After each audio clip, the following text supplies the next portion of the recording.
Ladies and gentlemen, beautiful people, welcome to the 97 Republic YouTube channel, where I react to news and live events of different sports. So I kindly ask that you hit the like button and the subscribe button, as that will really help this channel grow. And to ensure you don't skip a beat, click the notification bell as well. That way you can guarantee that you don't miss any of the action. Alright, so let's go.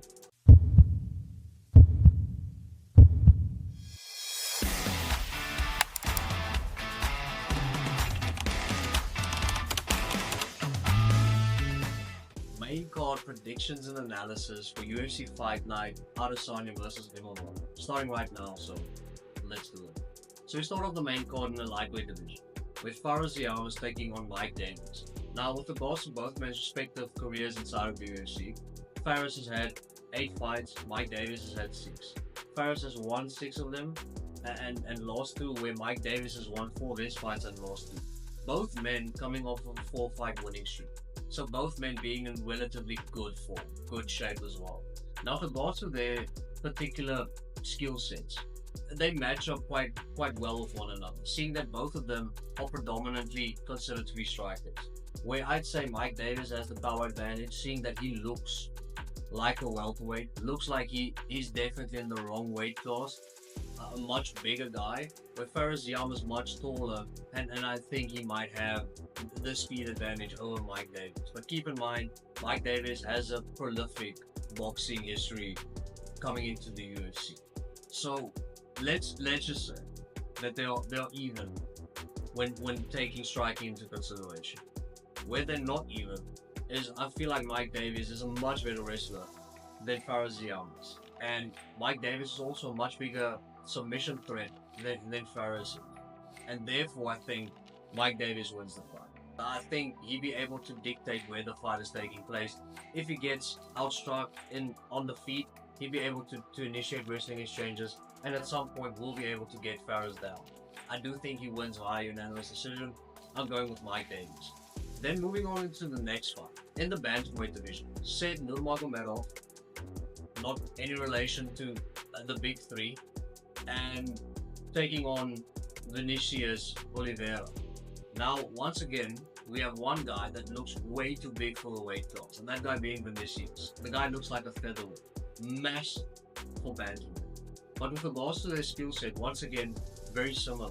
Where both men are predominantly strikers, where Vinicius throws a lot of volume with regards to his striking, and Sid feels to be more calculated with regards to his striking.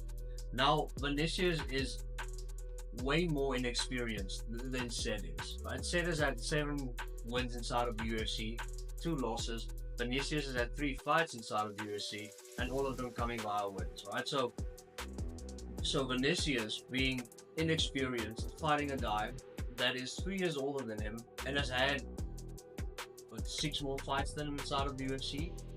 So the experience goes to Sid. But with that being said, I do think Vinicius wins the fight. I think due to the volume he throws, I think he wins via unanimous decision. I don't think he knocks Nurmagomedov out, but I do think because of the volume, because of the amount of strikes he throws, he'd be able to win via unanimous decision.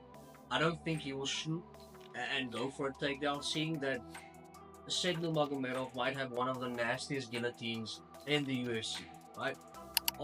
From his 7 wins, 3 of them came by way of the guillotine choke. So, fair to say, do not think Vinicius would even attempt putting his neck in that area.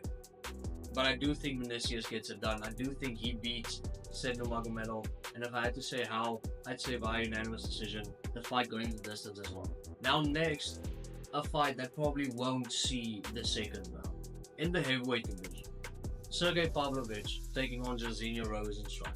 Now, one of the underlying blessings of this main card is the fact that, not that I have anything against wrestling, but we will not be seeing a lot of wrestling on this card, where it feels like all 10 of these fighters on the main card are predominantly considered to be strikers and prefer the fight playing out on the feet.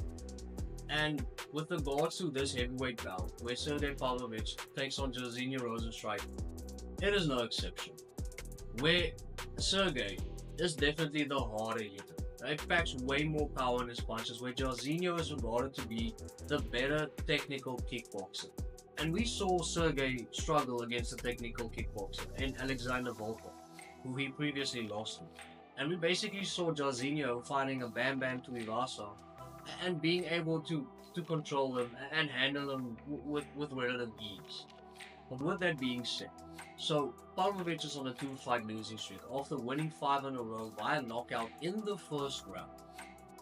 And Jairzinho has been on a 2-fight winning streak. I do think the advantage though is with Sergey because he is very good. He hits really quick. His punches are not just fast, but they have a lot of horsepower backing them as well. And I do think at some point he would catch Jairzinho Rozenstruik. And I think he knocks him out. I think Biggie Boy goes to sleep. So Sergey Pavlovich wins in that heavyweight showdown. Then going on to the co-main event, the highly anticipated co-main event, potential fight of the night, someone said it, can't remember who. Shara Nurmagomedov taking on Michael Venom Page. Now, I made a video regarding both men's respective skill sets, going in depth on how they fight, who they fought inside of the UFC, and what their careers have looked like thus far inside of the UFC. And if you wanna watch the video, it's right there. So, my final prediction. I think MVP wins. I think he knocks Shara out. I do. And the reason for it is, first of all, if this fight goes the distance, safe to assume Shara wins. Just because of the volume, Shara throws a lot more strikes than MVP does. But with regards to efficiency, MVP has the upper hand. And the way MVP is so tricky to be able to predict where the punches are coming from, which punches it would be, and predicting where he would be in order to hit him, I do think gives him the upper hand. I think the way that he moves is a major advantage. And a big disadvantage for Shara is the fact that he gets hit a lot. The only reason why he doesn't get knocked out is because he happens to be hitting harder than his opponent. But he does get clipped. He got clipped against Arman Petrosian. He got clipped against Tricolia as well. So he's there to be hit. Right? His defense is not as good as MVP's. And MVP has the record for the most knockouts in Bellator history coming into the UFC. So if someone would be able to knock Shara out, probably be MVP. I'm backing MVP to win this fight. And then moving on to the main event, right? The fight that's on everybody's lips. Israel Adesanya taking on Nasruddin Imavov. By far the most difficult fight to pick out of all of the fights on the main card. Reason being is you can make a solid argument for both sides and basically justify the reasoning behind why you would say one fighter is going to win. And you can say that with regards to both of their respective UFC careers, it's trending in the opposite direction. Nasruddin is on a 3-fight winning streak. Izzy is on a 2-fight losing streak for the first time in his coveted mixed martial arts career. So you could say that Nasruddin has the upper hand. Or you could say that, well, Izzy is way more experienced. Izzy has had 17 fights inside of the UFC, and he knows exactly what it takes to be able to win a fight of this magnitude. And knows exactly what it takes to beat his opponent with regards to what his skill set is and how to overcome it, because he's seen everything that the UFC has had to offer. Or you could say, well, Nasruddin is way more driven. He's a much hungrier fighter than Izzy is right now, just because Izzy has already established his legacy inside of the UFC and Nasruddin is yet to do it. Or you could say, well, once again, there's nothing that Nasruddin has that Izzy hasn't seen before. So you can make a pretty good argument for either side. But if we look at how they match up stylistically, if we discount the striking and look at the rest, Nasruddin has the advantage with regards to wrestling and actually poses as a submission threat. However, Izzy's wrestling defense is probably one of his most undervalued skills, right? And least talked about skill set with regards to how good his wrestling defense actually is.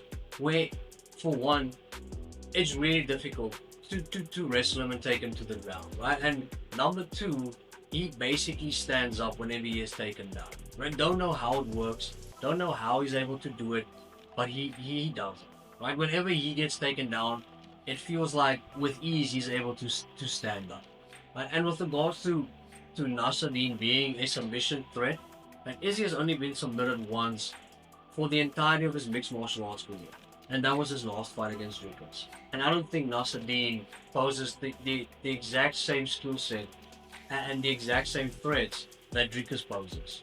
So I'd assume, I'd make a fair assumption in saying that the majority of this fight will play out striking. Now, if you look at both men's respective striking, it fits one another like a perfect puzzle, like complements one another perfectly. Where Nasruddin's striking is predicated on offense, where he is an offensive striker. He likes to dictate when striking exchanges happen. He likes to close the gap. He likes to fight in the front foot. And Izzy's striking is the exact opposite, where it's predicated on defensive striking, on counter striking, where he wants his opponent to initiate the striking so that he can see which openings his opponent leaves him, and Izzy can then capitalize on those openings being presented, right? So complete contrast with regards to how they strike. And when looking at it, we saw Izzy having trouble against Sean Strickland. But Sean Strickland, the way that he strikes with the Philly shell, with the way that he basically lifts his front leg whenever he sees a potential leg kick, only Sean Strickland fights like that. And Nasruddin doesn't. Nasruddin is susceptible to low kicks. Nasruddin is susceptible to getting hit. And with that being said, I'm picking Izzy to win the fight. Now, I think there's nothing Nasruddin can throw at him that he hasn't seen before. And with regards to striking, Izzy is definitely the better kickboxer. And seeing that the majority of the fight plays out on the feet, then Izzy has the considerable advantage. Especially in the way they strike. Especially in the game plan for Nasruddin being able to dictate and initiate striking plays exactly into Izzy's hands. I think Izzy knocks him out, either in the third or the fourth round. But let me know what you think. Let me know in the comment section what you think regarding every fight on the main card. Who do you think is going to win? And make sure to enjoy the event.